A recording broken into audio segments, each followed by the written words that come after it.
BMP TV Professional Update. Uwalgani ndugu mtazamaji wa BMP TV Online, kama gisi tulivyokuahidi kuwa kila wakati tunakuletea update za moto kutoka huko kutani za dunia, na moja kwa moja tuwe Jamhuri ya Kidemokrasia ya Kongo. Taarifa ya habari huko Jamhuri ya Kidemokrasia ya Kongo. Habari za leo mtazamaji wetu, hii ni BMP TV Online, sauti ya mabadiliko ya kweli. Leo tunakuletea taarifa nzito kutoka eneo la mpaka mwa Jamhuri ya Kidemokrasia ya Kongo, taarifa ambayo inazua maswali mengi kuhusu usalama wa kieneo na ushawishi wa makundi yenye silaha. Taarifa kuu au muktasari wa habari: raia wa Somalia akamatwa akijaribu kujiunga na waasi wa M23. Wazalendo wachukua hatua mpakani. Subscribe, like pia na kucomment, na hivyo utakuwa umetisha zaidi. Kila wakati utakuwa unapata update zetu za moto, na mimi ni Mr. Orange. Habari kamili. Katika tukio la kushangaza lakini pia linaloashiria hali tete inayozidi kukua katika ukanda huu wa Afrika ya Kati, kijana mmoja raia wa Somalia amekamatwa na wazalendo wa Kongo katika eneo la mpaka akielekea kujiunga na kundi la waasi wa M23. Tosha sura yako mzuri hapa. Unaona huyu Somalien tunamubamba hapa kwa barriere ya ndani ya ba chauffeur tu unashoba étranger, eko na arme, eko na revolver mu motoka. Papa bamba hivi. Tunapo nani inspector? Yeye onesha ile revolver. Fungula hiyo pale. Njoo huyu Somalia huyu.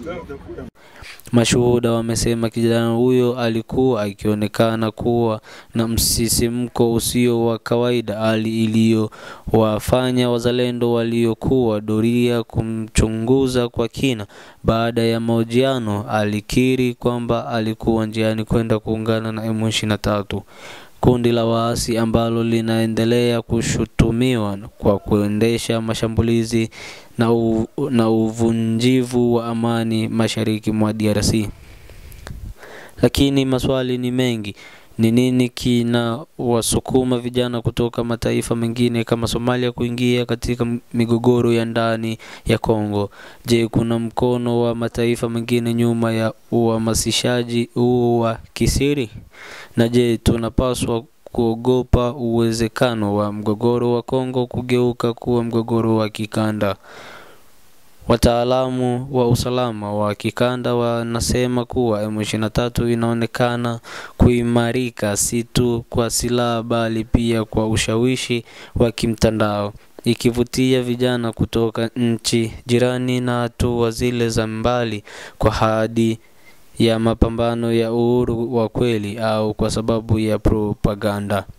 Katika hali kama hii, ni wazi kuwa suluhisho la kisiasa, diplomasia ya kikanda na usalama wa mipaka linahitaji kuimarishwa. Ni wakati sasa wa serikali ya Afrika ya Kati na ya Mashariki kuangalia upya mikakati yao ya usalama na udhibiti wa vijana wanaoathirika na propaganda za vikundi vya waasi.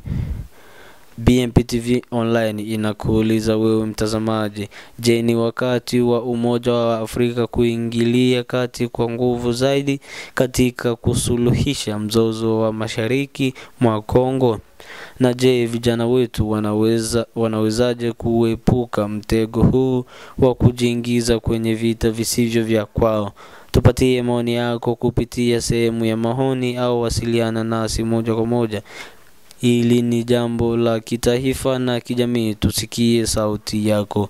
Hii ni BMP TV Online, tunatamka yale ambayo wengine wanayanyamazia. Endelea kuwa nasi kila wakati.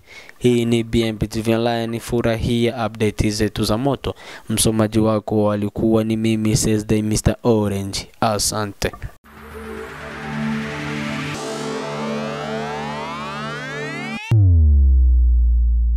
BMP TV Professional Update.